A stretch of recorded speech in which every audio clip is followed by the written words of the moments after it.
Hi and welcome to this video where we're going to look at 10 popular English idioms. Idioms are turns of phrase or sets of words which carry a meaning other than their literal meaning. It's important to understand idioms in reading comprehension to understand that the words might not always mean what they look like they might mean on paper. It's also important to know how to use idioms in your speaking and writing to convey an informal tone. This is an important skill for both English learners and English native speakers. We use idioms because they convey complex ideas in somewhat more simple ways. We can also use them to help create the tone of our writing or speaking to be less formal and more friendly. We can use them to create characters who might speak in certain ways. We can also use idioms because we want to be more creative and entertaining in our writing. We're going to look at 10 idioms in this presentation, and the way that we're going to go through them is that we're going to look at the idiom first, see it in an example, and then I'm going to give you 3 possible meanings for each idiom. The idea is that you need to pick which of those 3 you think is the correct meaning based on the context of the example that I've provided. I'll then reveal which one is the true meaning, and we'll also look at any interesting origin or other relevant information about the idiom. So let's get started with this first one. To see someone's true colours. The example, my boss showed his true colours today when he wouldn't let me leave for a family emergency. Now here are the 3 possible meanings. You need to think about which one you think is correct. Does to see someone's true colours mean to be less than one's best, or to understand someone's true character, or to make one's views absolutely clear? What do you think it means to see someone's true colours?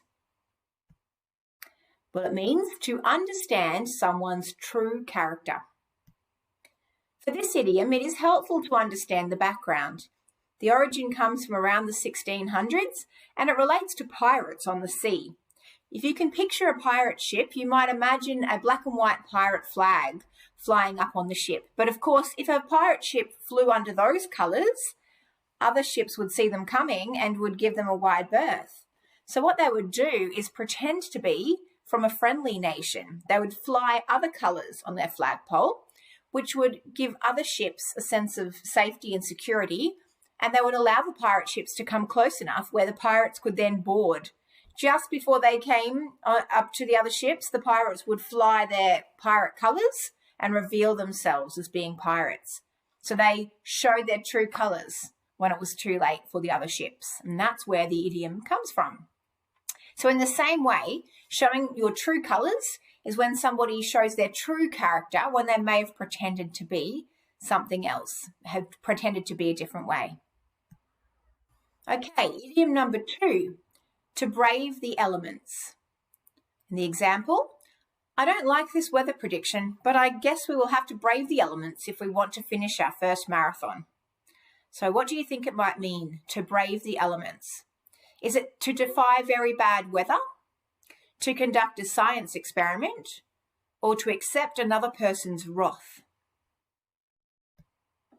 Means to defy very bad weather. Now, the use of the word elements to represent atmospheric agencies comes from around the early 16th century. So the elements would be wind and rain and those sorts of things. And the idea that you have to brave the elements suggests that it would be very tough to survive in those conditions.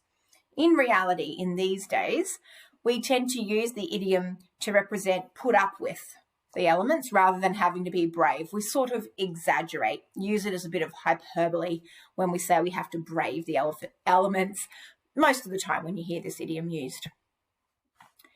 Number 3, to have the time of one's life. She didn't want to go on vacation, but she ended up having the time of her life. Does this mean to form a permanent memory, or to have a wonderfully happy time, or to do something once only? To have the time of one's life, what do you think? Well, it means to have a wonderfully happy time. This idiom has been around since at least 1817, and it builds on the idea that we might say we're having a good time, and it grew to mean we're having the time of one's life, we're having the best time in one's life. Of course, we might not use it just to mean the very, very best time we've ever had in our life, but it means we're having a really good time in our life. Number 4, a bed of roses. I like my job, but it's not a bed of roses. Does this mean a floral bed cover, or a garden bed full of rose plants, or a pleasant situation without drawbacks? A bed of roses. It means a pleasant situation without drawbacks, and a drawback is where something might be really good, but there are one or two things which might take away from that experience. This phrase, this idiom, was first found in a poem that was published in 1599. And in that poem, it referred to a literal bed made of roses, presumably without any thorns. A lovely, sweet-smelling, soft bed. But we've come to use the term to represent other situations which are pleasant like that. Anything which is entirely nice with no drawbacks, no downsides, could be described as a bed of roses. Number 5, a rare animal. He's that rare animal, a scientist who is also a talented artist. So does this mean an endangered species, a person with contradictory features or interests, or a person with a strong sense of self? A rare animal. It is a person with contradictory features or interests. The origin of this idiom isn't clear, but it does refer to humans as being animals, and the idea that, like an endangered species, you might not see them very often, that certain types of people with interests which might seem unusual, a very factual scientist who's also a very creative artist, for example, that those might not be seen in people very often, which makes them a rare animal. Number 6, a head start. Their business has been around for many years and has a head start over ours. Does this mean to go fast, to have a very intelligent person in control, or to have an advantage over one's competitors? A head start. And it means to have an advantage over one's competitors. Now, the origin here is interesting. The term used to be a head start. Those two words, ahead, were one word, ahead. And to be ahead of somebody, or to start ahead of somebody, would be to go in the race ahead of them. To be able to start the race ahead of everybody else, which would, of course, be an advantage. Over time, the common usage has split those two words, and now we say head start instead of a head start, but it still has the same meaning. Number 7, a blessing in disguise. I was disappointed when I didn't get the job, but perhaps it was a blessing in disguise. So does this mean when something seemingly bad turns out well, or when someone gives a gift anonymously, or when someone wears a disguise to give a gift? A blessing in disguise. And it means when something seemingly bad turns out well. For example, for the person in the example on the screen, they may not have got the job that they hoped to get, but perhaps because they weren't in that job, they were able to take a better job a couple of weeks later. They might look back and say, well, I was really disappointed that I didn't get that job, but as it turns out, it was a blessing to me that I wasn't tied up in that job because I was able to take this other one. So at the time, it didn't seem good, but over time, we've come to recognise that it was actually a positive thing that's turned out positively overall for me. This saying or idiom originated in the mid-1700s, so it's been around for quite a while, the idea of a blessing in disguise.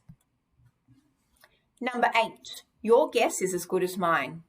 I know you asked me what time they will arrive, but your guess is as good as mine. Does this mean when two people are equally good at something? When someone is very good at guessing? Or when one does not know the answer to a question? Your guess is as good as mine. Hopefully not when it comes to this idiom.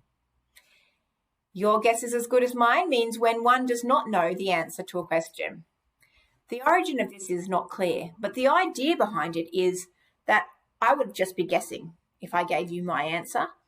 You could guess anyway, And both of our guesses would be equally possible to be true. Neither of us has any reason to know more than the other. So, what's for dinner? I don't know, your guess is as good as mine. Maybe neither of you have made a decision. Or maybe you're turning up to somebody's house and they haven't told you what's for dinner. That's the kind of way you might use that idiom. Number 9, a stone's throw. Our accommodation is just a stone's throw from public transport. Does this mean a stone's throw, far away, or using one's arm to throw something as if it were a stone, or very close or near?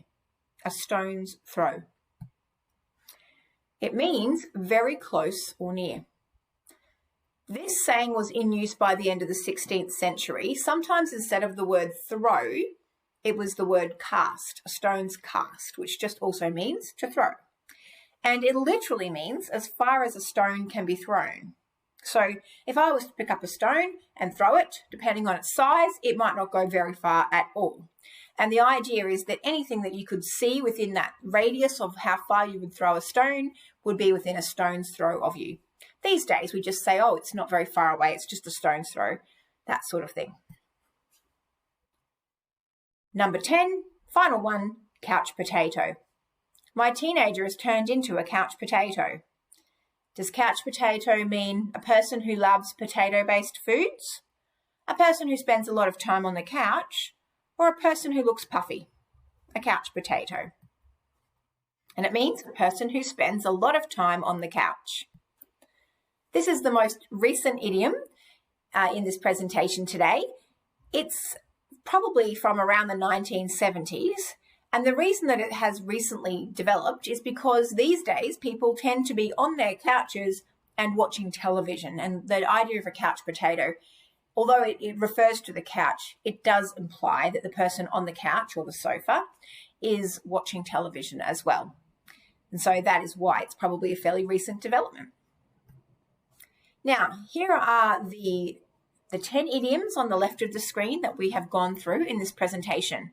On the right of the screen, I've mixed up the meanings so that you can have a look at these and test yourself now to see whether you can spot the correct meanings to match up to each of the idioms. If you'd like, you can pause this while you try and work it out, and in a moment, hit start again and come with me as we go through the answers. And here we are, the answers. To see someone's true colours is to understand someone's true character. To brave the elements is to defy very bad weather. To have the time of one's life is to have a wonderfully happy time. A bed of roses is a pleasant situation without drawbacks. And a rare animal is a person with contradictory features or interests. A head start is to have an advantage over one's competitors. A blessing in disguise is when something seemingly bad turns out well. Your guess is as good as mine is when one does not know the answer to a question. A stone's throw is very close or near. And a couch potato is a person who spends a lot of time on the couch. I'll move my face quickly. And now we have the correct answers beside their definitions.